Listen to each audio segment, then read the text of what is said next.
గౌరవ ప్రధానమంత్రి వర్యులు శ్రీ నరేంద్ర మోడీ గారి అమరావతి పునర్నిర్మాణం పర్యటన మే 2వ తారీఖున 3 గంటలకు వస్తున్న సందర్భంగా కూటమిలో ఉన్న మా 3 పార్టీలు తెలుగుదేశం పార్టీ, జనసేన, భారతీయ జనతా పార్టీ ముగ్గురం కూడా జిల్లా అధ్యక్షులతోటి, మా గౌరవ శాసనసభ్యులతోటి, వివిధ నియోజకవర్గాల ఇన్ఛార్జీలతోటి, క్షేత్రస్థాయిలో ఉన్న మా మండల నాయకులు వాళ్ళందరితో కూడా ఒక సమావేశం నిర్వహించి ఈ సభ విజయవంతం కోసం ప్రతి ఒక్కరం కూడా ఒక బాధ్యతతోటి కృషి చేయాలనే మాట ప్రతి ఒక్కరం కూడా విజ్ఞప్తి చేశాం. ఆ మాట వెనుక ఆలోచన ఏంటంటే, ఎంతో నమ్మకంతో అమరావతి ప్రాంతంలో ఉన్న రైతులు రాజధాని నిర్మాణం కోసం గతంలో 34,000 ఎకరాలు స్వచ్ఛందంగా వాళ్ళు గౌరవ ముఖ్యమంత్రి గారు చంద్రబాబు నాయుడు గారి పిలుపు మేరకు నిలబడి ఆ రోజున ల్యాండ్ పూలింగ్ చేస్తూ మన రాష్ట్రానికి ఒక రాజధాని కావాలనే ఆలోచనతో పెద్ద మనసుతోటి వాళ్ళు నిలబడ్డారు. ఒకసారి ప్రధానమంత్రి గారు వచ్చారు, శంకుస్థాపన చేశారు. అనేక కార్యక్రమాలు మొదలై ముందుకెళ్తున్న తరుణంలో ప్రభుత్వం మారగానే చాలా మూర్ఖంగా వైఎస్ఆర్సీపీ ప్రభుత్వం అమరావతి నిర్మాణాలు మానేసి ఆ రోజు ఒక వితంతవాదంతో 3 రాజధానులు నిర్మాణం చేస్తామనే ఒక కార్యక్రమం ప్రజల్ని మభ్యపెట్టడానికి కోసం ప్రయత్నించారు. కానీ ఎవరు కూడా నమ్మలేదు. అక్కడున్న రైతులు ఎంతో బాధతోటి వాళ్ళు ప్రభుత్వం పైన నమ్మకం ఏ విధంగా వాళ్ళు భూమి ఇచ్చారో కోల్పోయామనే ఆవేదన వాళ్ళకు ఉన్నా కూడా సహనంతో వాళ్ళు ఉద్యమాలు చేస్తూనే ఉన్నారు. ఈ సందర్భంగా 3 పార్టీల నాయకులు, క్షేత్రస్థాయిలో ఉన్న మా కార్యకర్తలు అందరూ కూడా ఈ సభ విజయవంతం అవ్వాలనే కృషి చేయడానికి కోసం ప్రతి ఒక్కరం కూడా ఒక నిర్ణయం తీసుకున్నాం. ఏ విధంగా గౌరవ ముఖ్యమంత్రి గారు, ఉప ముఖ్యమంత్రి గారు పవన్ కళ్యాణ్ గారు, నరేంద్ర మోడీ గారిని మనం ఘనంగా స్వాగతించాలి, అద్భుతమైన కార్యక్రమం చేయాలని వాళ్ళు మాకు సూచించారు. దాని మేరకు ఈ కార్యక్రమం సక్సెస్ అవడానికి కోసం మన ఏలూరు జిల్లా నుంచి అధిక సంఖ్యలో పాల్గొనాలని మేమందరం కూడా ఒక నిర్ణయం తీసుకున్నాం. ఇది కేవలం ప్రభుత్వ కార్యక్రమే కాదు, పార్టీల పరంగా కూడా మాకు బాధ్యత ఉంది. తెలుగుదేశం పార్టీ గతంలో ఏ విధంగా నిర్మాణం ప్రారంభించారో దానికి మద్దతుగా జనసేన పార్టీ నిలబడిందో, అదేవిధంగా భారతీయ జనతా పార్టీ నుంచి ఈ రోజున కనివిని రీతిలో నరేంద్ర మోడీ గారు 10,000 కోట్ల రూపాయల అమరావతి నిర్మాణం కోసం ఆయన అందించి ఆ సహాయంతో ఈ రోజున మరొక్కసారి పునర్నిర్మాణ కార్యక్రమం ప్రారంభించుకోబోతున్నాం. కాబట్టి క్షేత్రస్థాయిలో ఉన్న నాయకత్వం అందరూ కూడా కదిలి రావాలని మేము కోరాం.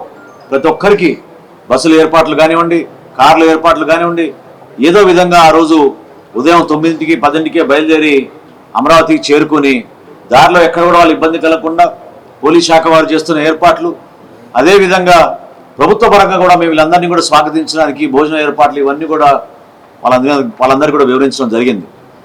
4 సభ ప్రారంభం అవగానే 4:30 మళ్ళీ ప్రధానమంత్రి గారు కార్యక్రమాన్ని పూర్తి చేసుకుని తిరిగి వెళ్తారు. కాబట్టి దయచేసి పెద్ద సంఖ్యలో మన ఏలూరు జిల్లా నుంచి ప్రతి ఒక్కరూ కూడా పౌరులందరూ కూడా పాల్గొనాలి.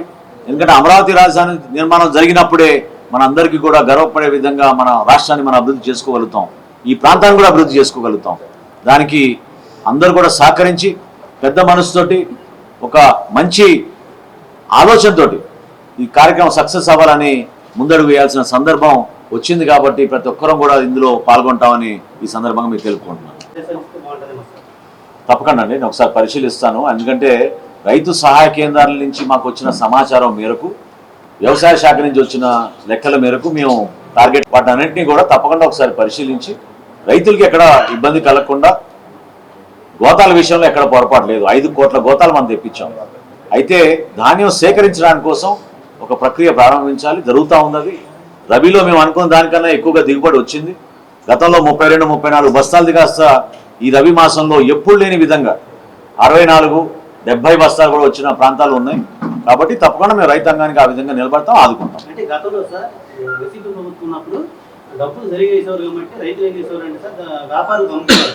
ఇప్పుడు ఈ ప్రభుత్వం వచ్చిన తర్వాత 24 hours 48 hours లోపల డబ్బులు పడుతుంటే ధర తగ్గించి అమ్ముకోవడానికి పెట్టుకోవడం లేక అందరూ ప్రభుత్వ కొనుగోలు కేంద్రాలకు వస్తారు. కానీ అటువంటి టైంలో ఏంటంటే మనకు 3,67,000 టన్నులు వస్తే ఏలూరు జిల్లాకి మనకి ఇచ్చిన 2 లక్షల టన్నులే ఇచ్చారు సార్. ఇంకోసారి చెప్తున్నానండి, ప్రభుత్వం ధాన్యం కొనుగోలు అనేది ఇంటర్వెన్షన్. అది మేము వ్యాపారంలో లేవు. రైతాంగాన్ని కాపాడడం కోసం, రైతుకు భరోసా ఇవ్వడానికి కోసం మేము నిలబడతాం ఫీల్డ్లో. అంతేగాని మేము వ్యాపారం చేయడానికి కాదు. భారతదేశంలో మొట్టమొదటిసారి రైతుకి 24 గంటల లోపే డబ్బులు వేసిన ఘనత మా తెలుగుదేశం, భారతీయ జనతా పార్టీ, జనసేన పార్టీ కలిపి ఉన్న కూటమి ప్రభుత్వం. ఇది ఎక్కడ జరగలేదు. ఖరీఫ్, రబీ రెండు కలుపుకుంటే గత వారానికే 10,000 కోట్ల రూపాయల ధాన్యం కొనుగోలు చేశాం.